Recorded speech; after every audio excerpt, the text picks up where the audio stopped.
This opportunity to welcome you all again for our 6th session on consulting skills leading to certification in management consulting, running in tandem with certification in leadership. And I believe that as we move with the session, your capability and knowledge regarding management consulting is increasing on routine basis. Now today, I just want to remind some few announcements. For those intending to do the professional examination, the examination date is 4th December 2021 at New Africa Hotel, Dar es Salaam. So if you're not yet registered, please make sure that you register. But before doing this exam, you need to cover all the required basic knowledge, including doing the 2 exams, that is foundation and the intermediate stage exam, and then the final exam will be written exam. But the foundation and intermediate exam, those are done online, and the self-marking, and soon get the result from the same point. So after this, I would like you to ensure that at least the deadline for registration for the December 2021 examination is coming forth on 18th of October. So make sure that you utilize this time, and all lecture notes which have been presenting are online and YouTube. You can access them, but also you get the reading material through our website. Also, we've got a timetable, and almost now we've covered the first module, we have covered the second module, we have covered the 3rd module. So for those we started with, they are now in a position to do the exam, that is foundation examination stage. We are on module 5. We'll go back to module 4 later, consulting process. And also we shall consider covering by next week the concerning specialized areas.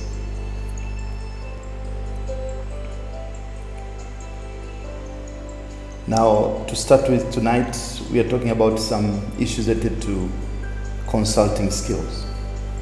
And the first question is, what are the consulting skills? That is, we say that that is contracting, as you intend to contract, because one of the things which most of contractors make mistake is having no defined contract. Most of things are done on, we call it gentleman basis. Why? That is, people are ready to pay. People will just engage you without even having any formal contract. The danger is when things change, you have nowhere to go to. So it's very important to have a very clear and articulated contract. And another thing is, many times as you deliver your work, your mind and the client's mind sometimes might be far apart.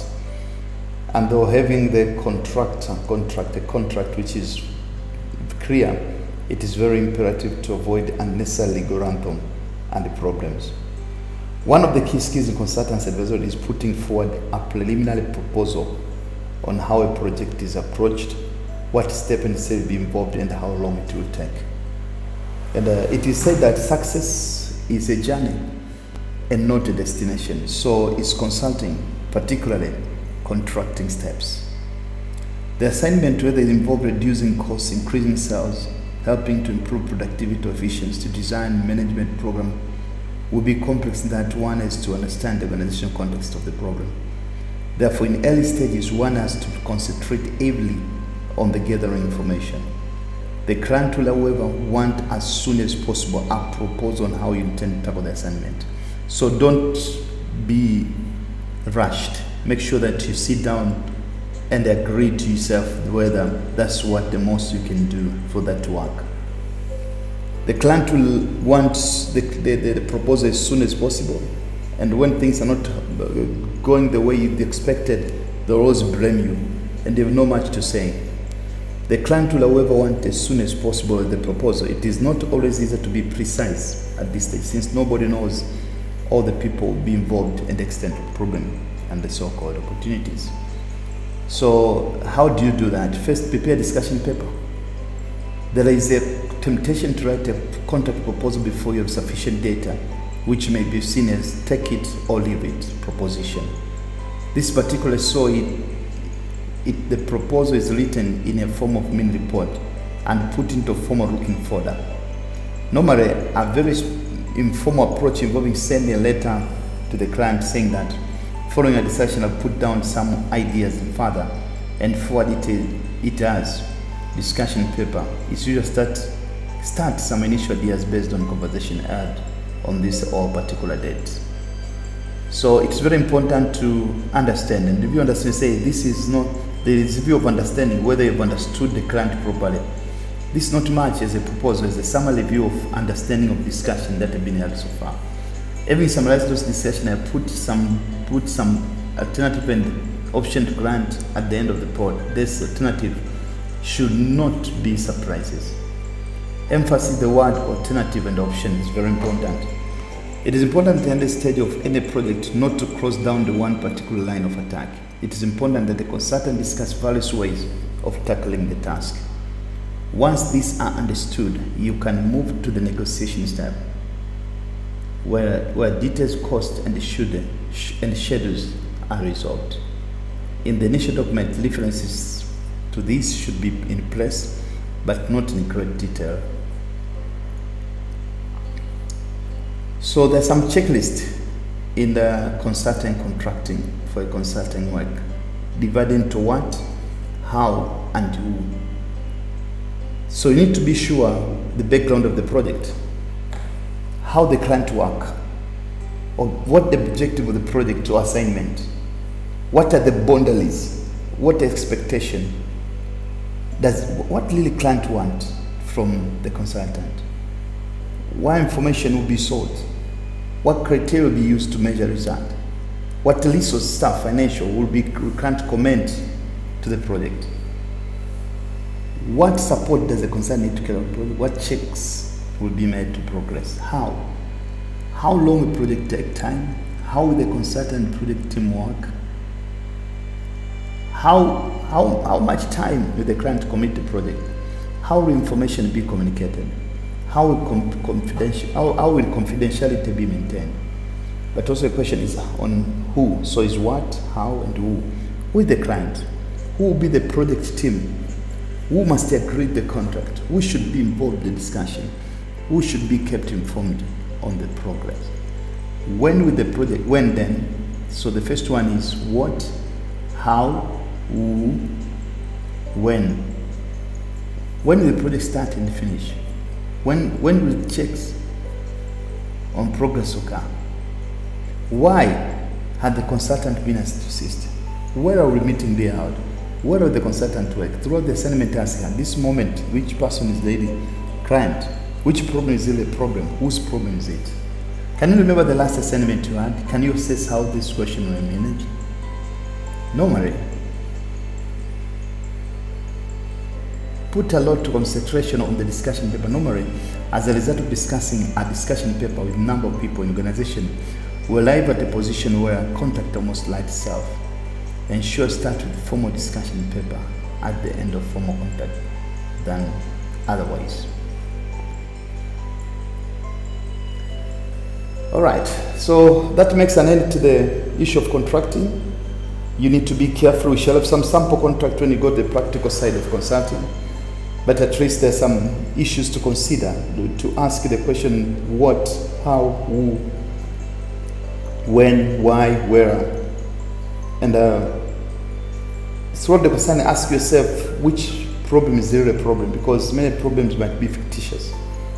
And whose problem is it? So this will make a narrow shell for the for the presentation on what is required on the consulting work. So we shall have a 3 minutes break, and then we come back to continue on the consulting skills as part of further cover or further elaboration regarding the skills.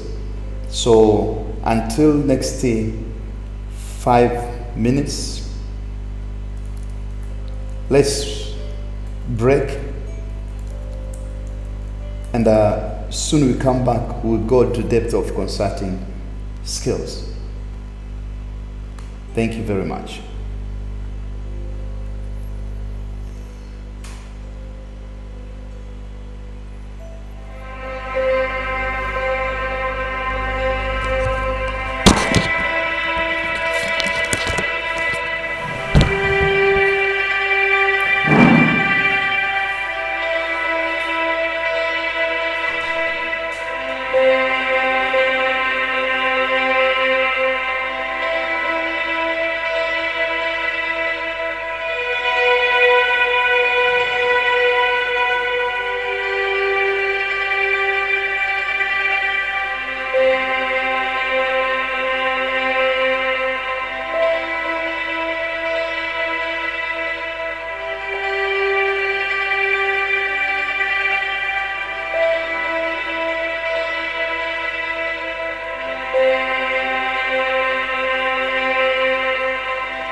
So we are back, and I would like us to proceed on the area of interpersonal consulting skills. As you're aware, consulting is the exchange of words, and therefore requires considerable skills in managing conversation. Typically, it's about conversation. And when you talk about interpersonal skills, it's critical.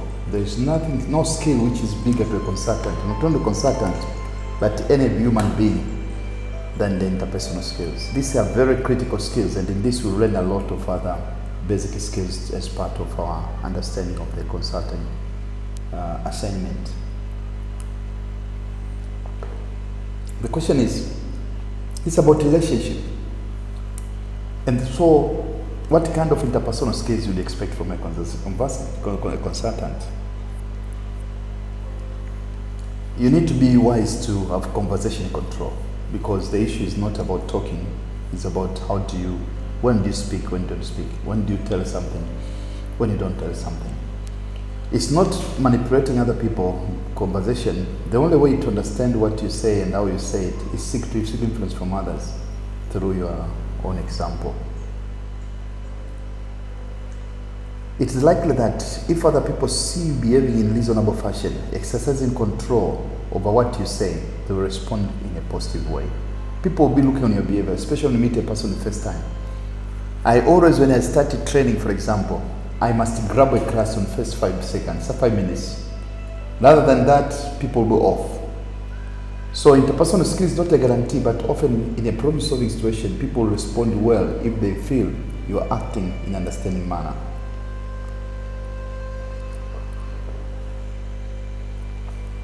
Let's see some coups and crews. Normally, as a consultant, you must be sharp to identify key points in the assignment. It's not easy, although the client may be willing to talk about the problems and opportunities. They will not necessarily be prepared to trust you in particular details until they are confident about you and your approach. People will wait. They will look at you because there's a lot of fake. There's a lot of people who are not trustworthy. So people are always afraid to commit themselves to someone they don't know. So it's with the time, then they can understand you and be confident. When they're confident with you, they will raise the mountain of information to you. They will judge this at large measure on a clues that you give them. That's how you talk, how you speak. If they feel comfortable, they'll begin to give you some clues to the many problems involved. You have to be patient and listen carefully for the important words. So that's very critical. Your clues will provide clues from the clients. People will give vital information. They use the words like I, or me, or my. This particularly so when associated with adjective which stress, concern, worries, excitement, distress, interest, or despair. Sometimes the clues may not be strong. People may just say, I'm not sure, or they may indicate that there is much left unsaid by veiled reference such as, I've been thinking a lot about that recently. When you hear doubts expressed is an indication that more could be said. Show your interest and let them talk further. Don't make statements or change the subject. That's the most difficult area. Many people, when they see that someone wants to explain further, they want to create an environment of talk. Brother, and my fellow colleagues, you're not there for a talk show. It's a business. So the more the clues you provide, the more confident the client will be and will give you more clues. Client will give you clues at the direction in which you should be asking questions. They may do this by emphasizing certain points or prefacing what they are telling about, which with such words as urgent, important, vital, critical. When you hear that, you need to be careful and attentive. There's a more obvious clues, and it's more difficult to pick up the word that you don't have such strong connotation. I've met a junior consultant, and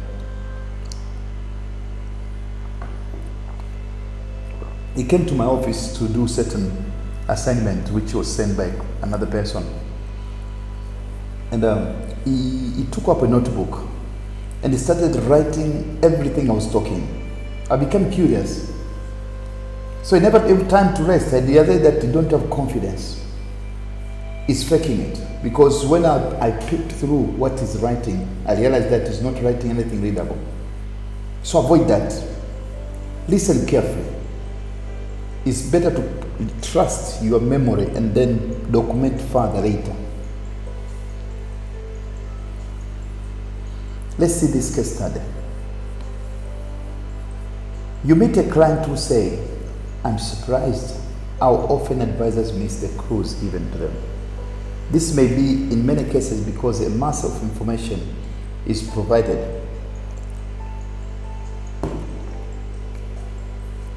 And it's possible to be misled. A client might, for example, say, they've been doing a lot to try to improve productivity recently. We've had a committee which has looked at ways to saving costs and how can we improve the quality of our products. They've met now for 4 or 5 meetings, but I'm disappointed. We don't seem to be getting very far.